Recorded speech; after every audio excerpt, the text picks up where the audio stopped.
Shalom, salam sejahtera dalam kasih Yesus Kristus untuk kita semua. Selamat malam dan selamat hari Sabat bagi Bapak Ibu Saudara umat Tuhan dimanapun Anda berada. Terima kasih sudah bergabung bersama kami melalui tayangan rohani di live streaming Cornelius Media. Malam ini merupakan malam ke-6 dari kebaktian kebangunan rohani Gereja Masehi Advent Hari ke-7 Daerah Misi Nusa Utara bekerja sama dengan Yayasan Cornelius dengan tema Happiness with Jesus. Kami berharap saudara sekalian ada dalam kondisi yang baik dan sehat, dan kami percaya Anda akan menerima berkat Tuhan dengan mengikuti seluruh rangkaian acara rohani ini yang telah kami tayangkan dari malam ke malam. Dan jika Anda merasa diberkati, mari bagikan atau share berkat rohani ini melalui link YouTube maupun Facebook Cornelius Media kepada teman, sahabat, dan keluarga Anda di mana saja. Malam ini kita akan mendengarkan tips dengan judul Pendidikan Mental Anak yang akan dibawakan oleh Ibu Henny Adeline Moninka. Kita juga akan diberkati dengan lagu pujian dari AP Tahuna 1. Bapak Ibu Saudara umat Tuhan, malam ini kami memiliki ruang doa khusus bagi Anda yang bergumul maupun memiliki beban berat dan rindu untuk didoakan. Untuk itu Anda dapat menuliskan usulan doa Anda di kolom chat atau komentar yang tertera di Facebook atau YouTube ini. Dan malam ini doa akan dibawakan oleh hamba Tuhan Pendeta Jeffy Muaya KVM. Dan pembahasan firman Tuhan pada malam ini akan disampaikan oleh hamba Tuhan Pendeta Roni Pelavu MTH. Mari kita ikuti KKR ini dengan menyanyi lagu buka yang akan dipandu oleh Praise Team dan akan dibuka dengan doa oleh Ibu Jenis Losung MM. Ingat hari Sabat, hari yang terindah, yang diberkati Allah dan disucikannya, yang berikan perdamaian serta sukacita, sinar kemuliaan turun dari surga. Selamat datang sahabat yang suci. Selamat datang sahabat yang suci. Sucikanlah sahabat dan sembahlah Tuhan yang jadi juru selamat bagi manusia. Dan kalau kita ikut Yesus panjang jalan, kita akan turut minum air hidupnya. Selamat datang sahabat yang suci. Selamat datang sahabat yang suci. Hari kesukaan perbaktian suci, jamnya kita gunakan bersyukur dan puji. Oh Juru Selamat Yesus, indahlah kasih-Mu. Marilah dan tinggallah di dalam hatiku. Selamat datang sahabat yang suci. Selamat datang sahabat yang suci.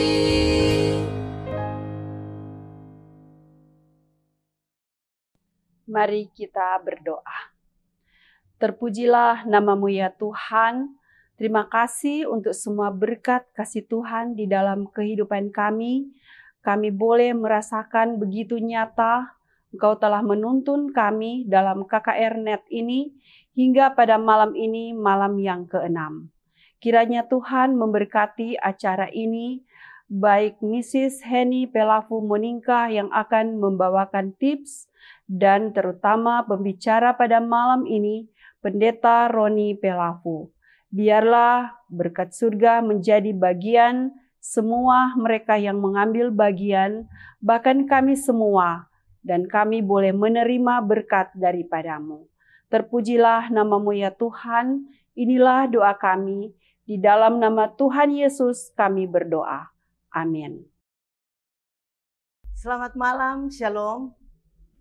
bertemu kembali di acara kebaktian kebangunan rohani Bahagia dalam Yesus bersama Cornelius Media.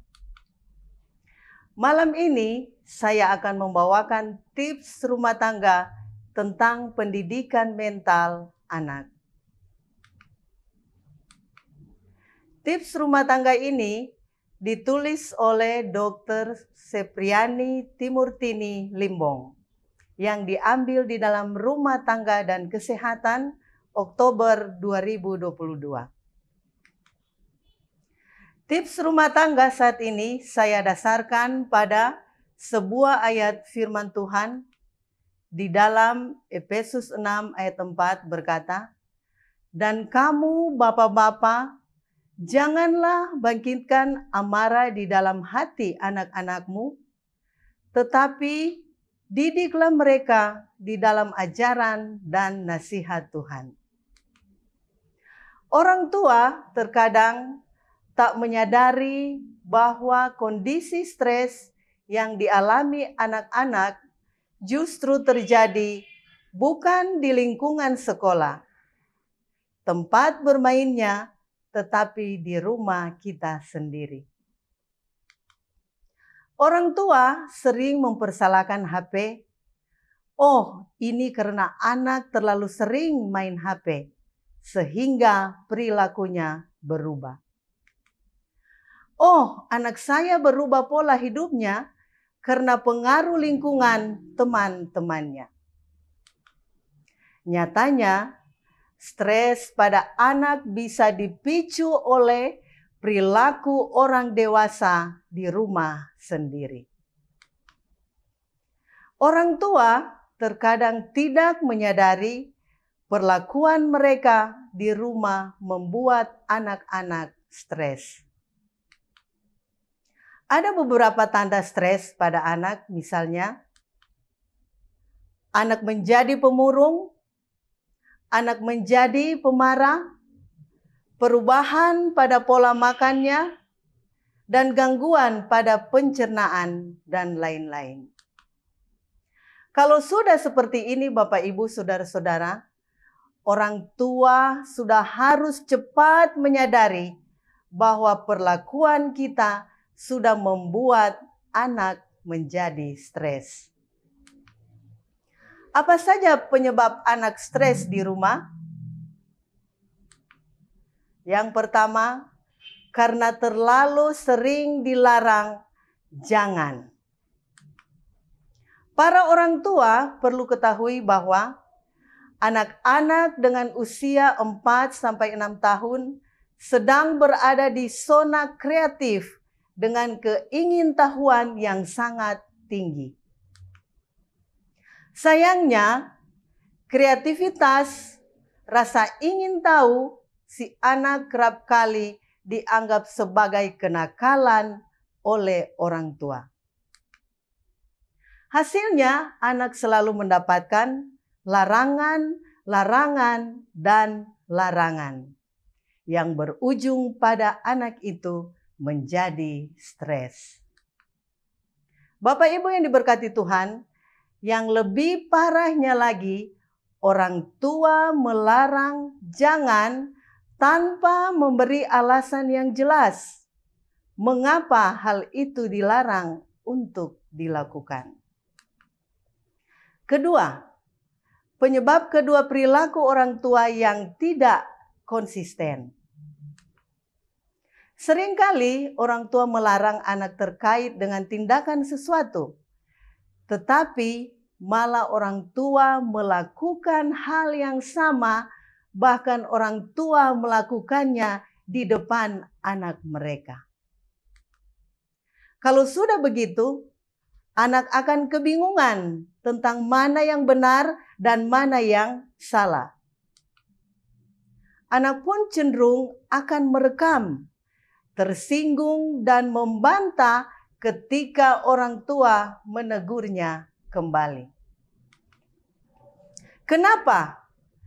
Karena orang tua tidak konsisten. Maka jangan heran anak akan melakukan hal yang sama bahkan yang lebih buruk di luar rumah. Wahai orang tua, kita harus menjadi contoh dan teladan untuk anak-anak kita di dalam rumah kita sendiri. Yang ketiga, tidak diperbolehkan menangis.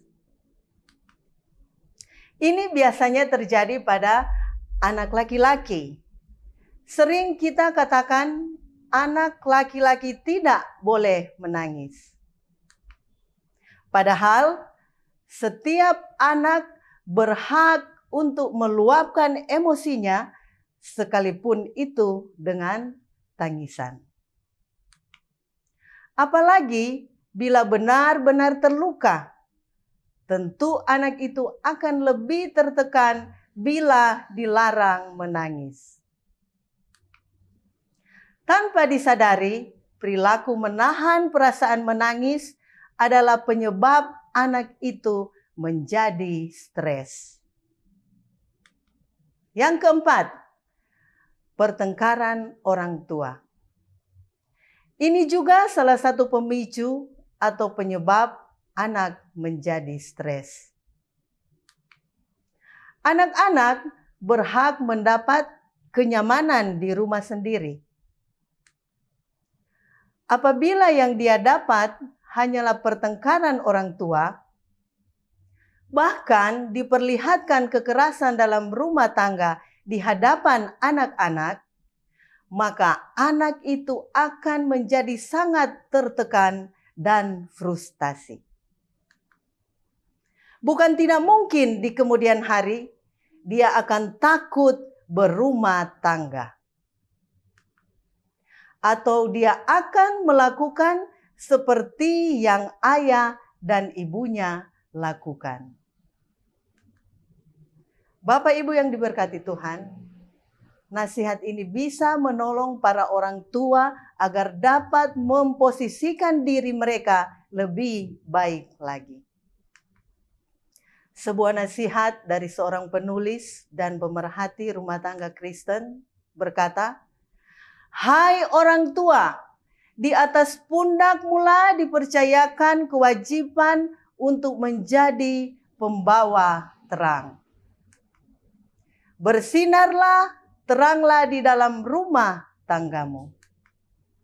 Terangilah jalan yang harus dilalui anak-anakmu." Seri Membina Keluarga Bahagia, Jilid 1, halaman 34. Inilah tips rumah tangga malam ini. Semoga bermanfaat. Tuhan Yesus memberkati.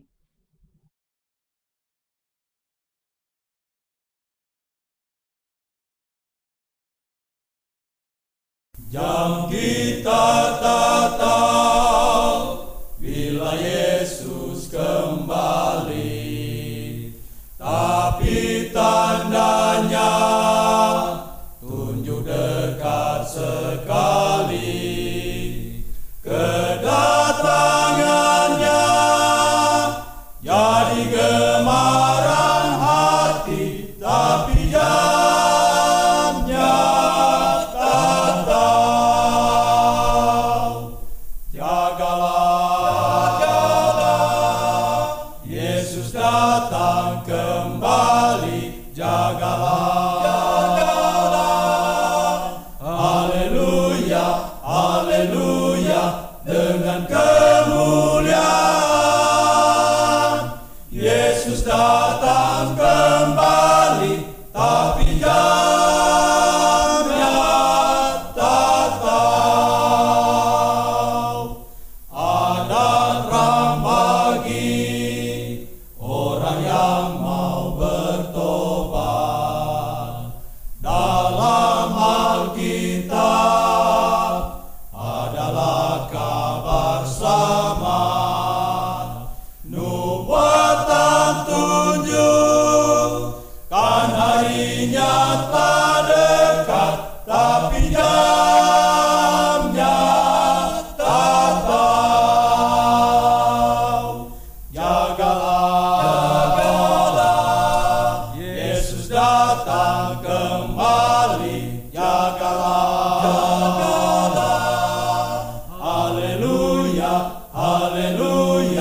dengan kemuliaan.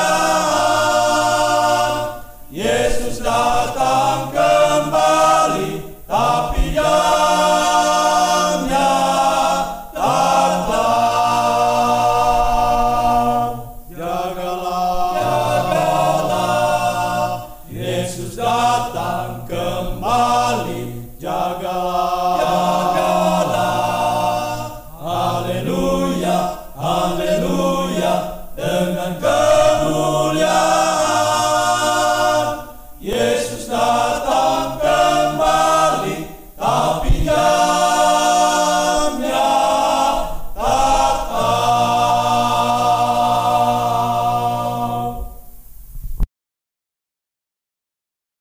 Mari kita berdoa. Bapa kami yang berdiam di takhta kemuliaan surga, saat ini kembali kami datang lagi bersyukur, berterima kasih karena betapa baiknya Engkau di dalam kehidupan kami yang senantiasa menjaga, melindungi kami, memelihara kami, mencurahkan berkat indah dalam kehidupan kami. Saat ini kami datang kepadamu memohon ampun atas setiap salah dan dosa kami, agar kami layak dengan semua permohonan yang kami akan sampaikan saat ini. Kami berdoa secara khusus, kebaktian kebangunan rohani kerjasama Yayasan Cornelius dan daerah misi Nusa Utara. Tuhan, Engkau berkati kegiatan ini, agar lewat kebaktian kebangunan rohani ini, iman kami dikuatkan, iman kami bertumbuh, dan kami benar-benar dipersiapkan untuk kehidupan kekal nanti. Mendoakan secara khusus hamba-Mu Pendeta Roni Pelavu yang akan mengutarakan firman. Kiranya urapan kuasa Roh Kudus akan menjadi bagiannya, sehingga dia mampu mewartakan firman yang dapat menjadi kekuatan bagi kami semua. Mendoakan anak-anak Tuhan yang bergumul dengan kehidupan mereka, pergumulan pribadi, keluarga, kelompok, ataupun apa saja bentuk pergumulan yang sedang digumuli. Kiranya Engkau datang melawat, kiranya Engkau datang menolong, sehingga ada solusi yang terbaik dalam setiap pergumulan yang dihadapi, karena kami mengandalkan Engkau sebagai Tuhan kami. Oh Tuhan Bapa di sorga, kami berterima kasih karena Engkau bersedia mendengar. Kami berterima kasih karena Engkau bersedia menjawab sesuai kemurahan-Mu. Karena kami sudah berdoa dan mengucap syukur hanya di dalam nama Tuhan Yesus yang telah menjadi penebus dan juru selamat kami yang hidup. Haleluya. Amin. Terpujilah nama Tuhan. Tibalah saatnya bagi kita untuk mendengarkan sabda firman Tuhan yang akan disampaikan oleh Pendeta Roni Pelavu MTH. Beliau menikah dengan Ibu Henny Adeline Monika dan dikaruniai Tuhan 2 orang anak. Pendeta Roni Pelavu saat ini melayani sebagai Sekretaris Eksekutif Gereja Masih Advent Hari ke-7 Daerah Misi Nusa Utara. Judul firman Tuhan pada malam ini adalah Bahagia dalam Kepastian. Kita ikuti lagu tema yang akan dipimpin oleh Praise Team. Happiness is to know the Savior, living a life within His favor, having a change in my behavior. Happiness is the Lord. Happiness is a new creation, Jesus and me in close relation, having a part in His salvation. Happiness is the Lord. Real joy is mine, no matter if teardrops start. I found the secret, it's Jesus in my heart. Happiness is to be forgiven, living a life that's worth the living, taking a trip that leads to heaven. Happiness is the Lord. Happiness is the Lord. Happiness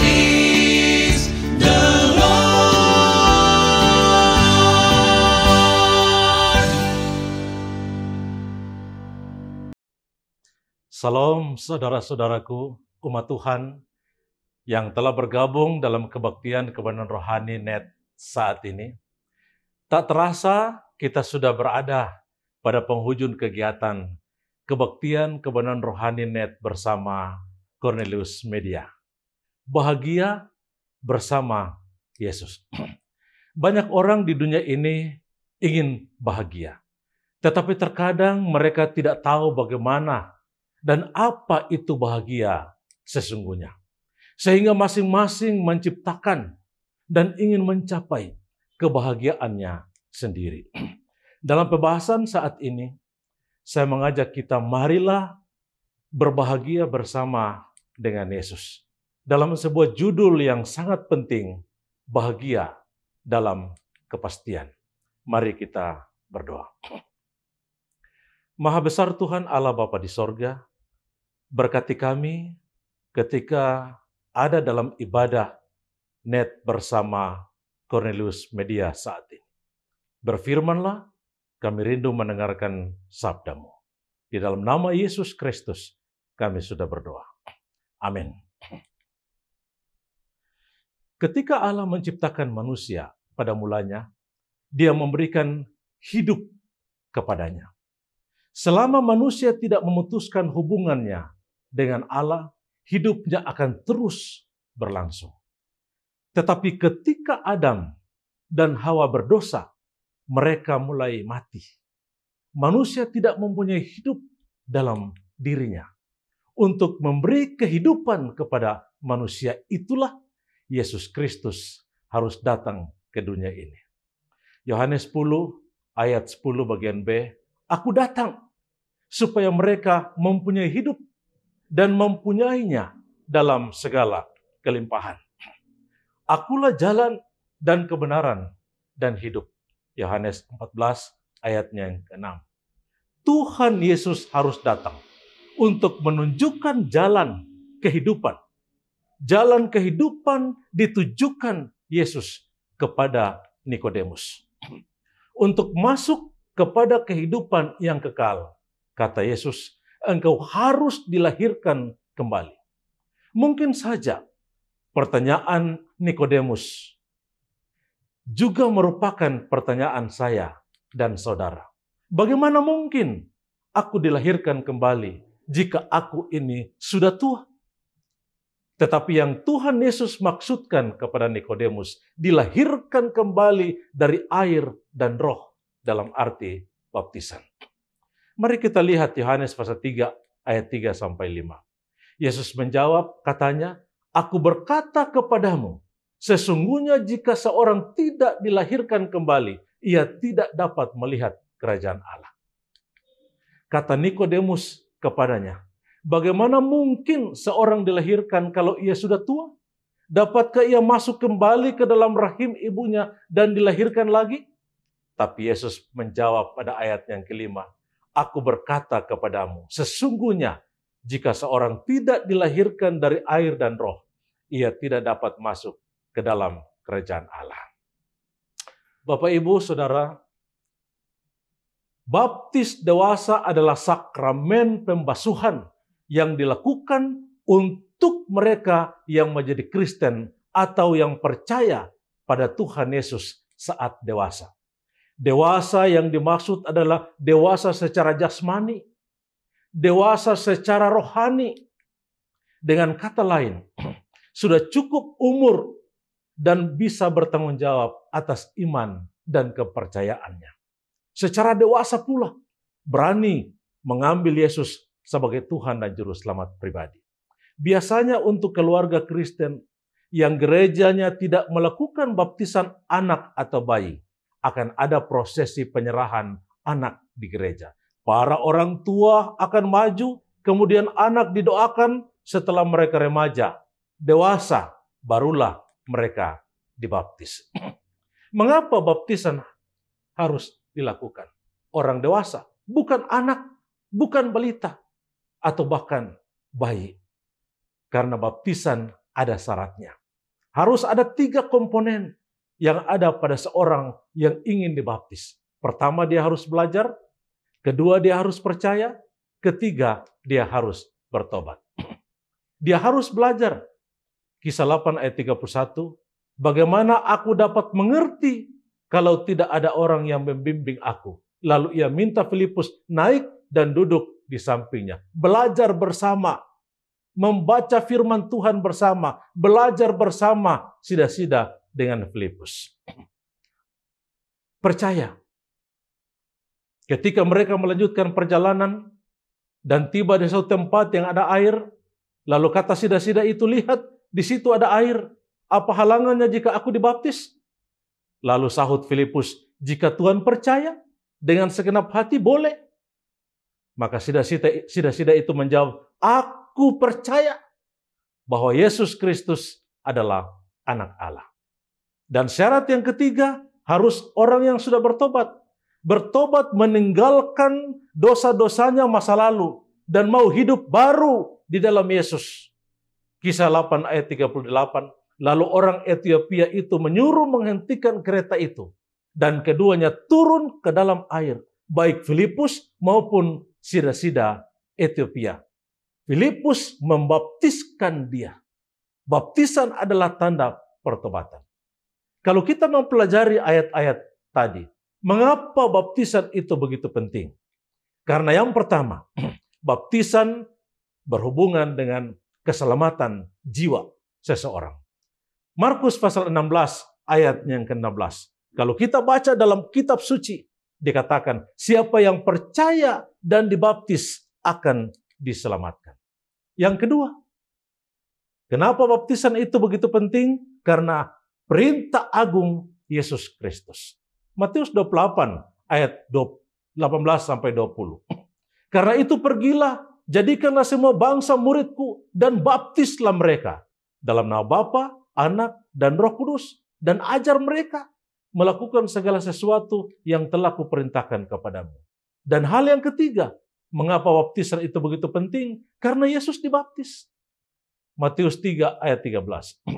Maka datanglah Yesus dari Galilea ke Yordan kepada Yohanes untuk dibaptis olehnya. Mengapa baptisan itu begitu penting? Karena baptisan itu adalah kehendak Allah. Tetapi Yohanes mencegah dia, katanya, akulah yang perlu dibaptis olehmu dan engkau yang datang kepadaku. Lalu Yesus menjawab, katanya kepadanya, biarlah hal itu terjadi karena demikianlah sepatutnya kita menggenapkan seluruh kehendak Allah. Dan Yohanes pun menurutinya. Kalau itu sudah merupakan kehendak Allah, Yohanes menuruti. Kalau itu sudah merupakan kehendak Allah, saudara dan saya juga harus menuruti. Bahwa saudara dan saya harus dibaptis, menerima engkau Yesus Kristus sebagai Tuhan dan Juru Selamat kita secara pribadi. Yohanes 3:17. Lalu terdengarlah suara dari sorga yang mengatakan, inilah anakku yang kukasihi, kepadanya lah aku berkenan. Apa artinya ini, saudaraku? Yang sedang mengikuti ibadah net saat ini. Bahwa semua yang menjadi kehendak Allah disetujui oleh sorga. Menjadi pusat perhatian sorga. Manakala Yesus dibaptis di Sungai Yordan, sorga memperhatikan aktivitas Yesus yang menjadikan itu contoh teladan bagi umat Tuhan dewasa ini. Apakah baptisan atau apakah semua baptisan itu sama? Alkitab, kita baca dalam Alkitab, Alkitab hanya memberikan atau mengajarkan melalui contoh teladan Yesus Kristus, yaitu satu baptisan. Dalam Efesus 4 ayat 5, kita sering membaca di sana, satu Tuhan, satu iman, satu baptisan. Bapak, Ibu, dan Saudara yang diberkati Tuhan, baptisan dalam nama Bapa, Anak, dan Roh Kudus yang dicontohkan oleh Yesus Kristus. Makna baptis atau makna membaptis berasal dari kata Yunani baptiso yang berarti diselamkan.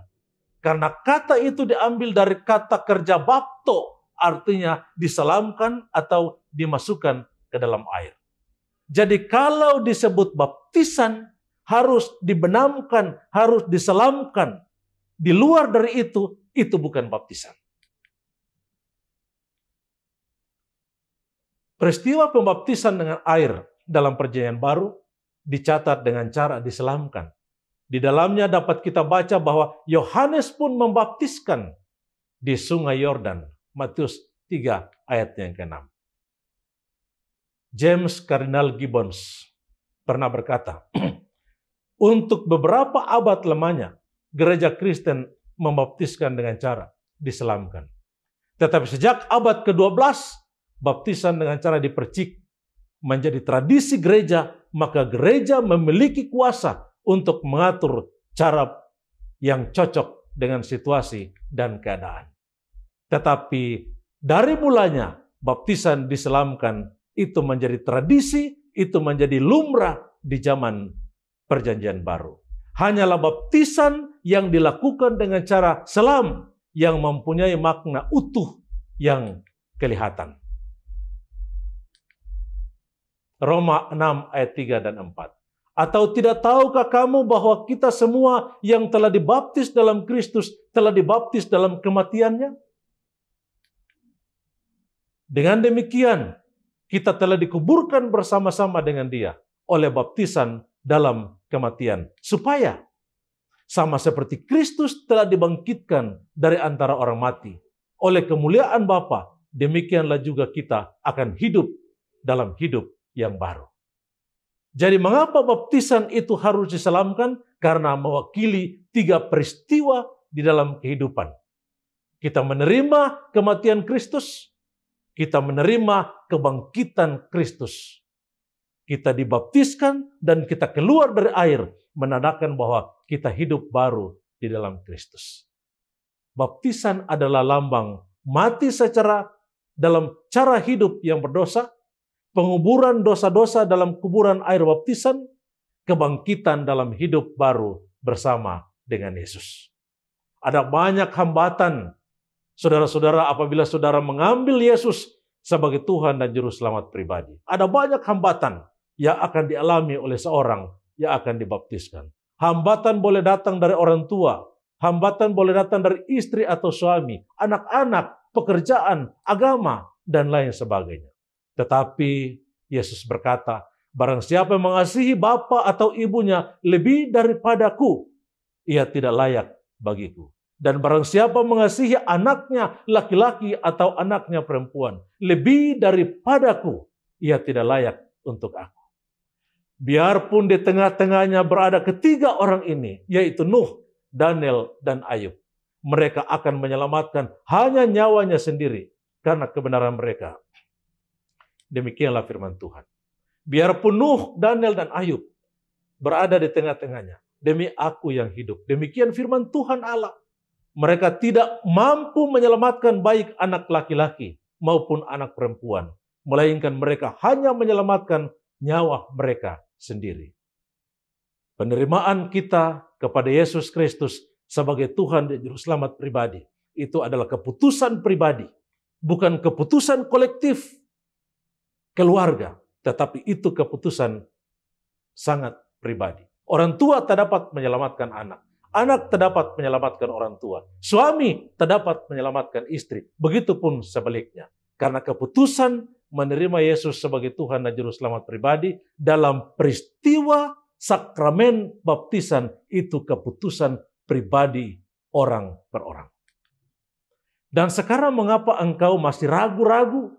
Bangunlah, berilah dirimu dibaptis, dan dosa-dosamu disucikan sambil berseru kepada nama Tuhan. Bapak, Ibu, saudara-saudara yang diberkati Tuhan. Bersediakah saudara membuka pintu hati bagi Yesus Kristus? Rindukah saudara menerima Yesus sebagai Tuhan dan Juru Selamat pribadimu? Rindukah saudara? Maukah saudara menerima pengorbanan Yesus? Menerima jasa pengorbanan Yesus yang dia tawarkan kepada saudara-saudara di Bukit Kalvari, dan sekarang dia memanggil saudara untuk ikut dia diselamatkan dalam kerajaan sorga melalui baptisan. Rindukah saudara menerima Yesus sebagai Tuhan dan Juru Selamat secara pribadi dalam kehidupanmu? Rindukah saudara dibaptis seperti cara Yesus dibaptis secara diselamkan? Kalau dibaptiskan secara diselamkan adalah merupakan kerinduan saudara dan merupakan keputusan saudara, maka saya mengajak, marilah saya tabiskan keputusan saudara di dalam doa, dan kita akan berdoa bersama di saat ini. Mari kita tunduk kepala dan berdoa. Maha besar Tuhan, Allah Bapa dalam sorga, kami sudah mendengarkan firman-Mu di malam yang terakhir ini. Kami rindu mengikut Tuhan. Kami rindu menerima Tuhan. Kami rindu dibaptiskan seperti Yesus dibaptiskan. Karena Yesus telah memberikan contoh teladan bagi kami. Bagaimana bahagia di dalam Yesus Kristus. Bagaimana bahagia dalam sebuah kepastian keselamatan hidup yang kekal. Berkati kami semua di saat ini, dalam keputusan kami menerima Engkau sebagai Tuhan dan Juru Selamat pribadi kami. Dan doa kami, manakala Engkau datang pada kali yang kedua, di hari Maranatha itu, bawa kami semua pulang ke dalam kerajaan sorga. Ini doa kami, di dalam nama Yesus Kristus, kami persembahkan doa ini kepadamu Bapa di sorga. Amin. Puji Tuhan atas sabda firman Tuhan yang boleh kita dengarkan. Puji Tuhan karena rangkaian acara kita pada malam ini boleh terlaksana dengan baik. Kiranya berkat Tuhan tetap menjadi bagian kita semua, terlebih khusus bagi saudara yang telah mengikuti acara ini. Kami tetap mengundang Anda sekalian untuk kembali bergabung bersama kami pada besok pagi, pukul 9.00 waktu Indonesia Tengah, melalui live streaming di kanal YouTube atau lewat link Facebook Cornelius Media. Pembahasan firman Tuhan pada besok pagi berjudul Bahagia Bersama Yesus yang akan disampaikan oleh Pendeta Warno Suleh MTH. Terima kasih untuk kebersamaan kita pada malam hari ini. Akhir kata saya mewakili panitia dan kru yang bertugas mengucapkan selamat malam. Tuhan Yesus memberkati kita semua. Sampai jumpa besok pagi. Shalom.